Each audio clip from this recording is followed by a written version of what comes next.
మర్చిపోలేదు, ఆయన మమ్మల్ని ఆశీర్వదించినని అక్కడ అహరోను వంశస్థులతో దేవుడు చెప్తూ ఉన్నాడు. ఇశ్రాయేలుతో దేవుడట నిన్ను మర్చిపోలేదు, నిన్ను ఆశీర్వదించాడు. ఆశీర్వాదం అంటే చక్కటి ఇల్లు ఇచ్చాడు, మంచి భర్త ఇచ్చాడు, మంచి ఉద్యోగం ఇచ్చాడు, మంచి వ్యాపారం ఇచ్చాడు. నీకన్నిటినీ కూడా దేవుడు ఆశీర్వాదకరంగా ఉంచాడు. దేవుడు మర్చిపోయేవాడైతే నీకు ఇల్లు ఎందుకు ఇస్తాడు? దేవుడు మర్చిపోయేవాడైతే నీకు ఉద్యోగం ఎందుకు ఇస్తాడు? దేవుడు మర్చిపోయేవాడైతే నీకు పని ఎందుకు ఇస్తాడు?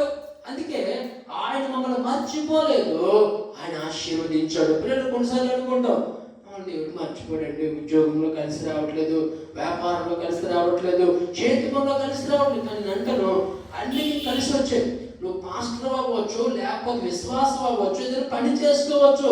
నిన్ను దేవుడు ఎక్కడైతే ఉంచాడో, ఏ ప్రాంతంలో అయితే ఉంచాడో ఆ ప్రాంతంలో ఆ పనిలో నమ్మకంగా ఉంటే దేవుడు నిన్నట ఆశీర్వదిస్తాడట, దేవుడు నిన్నట దీవిస్తాడట, దేవుడు నిన్నట ఆశీర్వాదంగా నడిపిస్తాడు. బైబిల్ అంటది యెహోవా ఇచ్చు ఆశీర్వాదము ఐశ్వర్యం ఇచ్చును.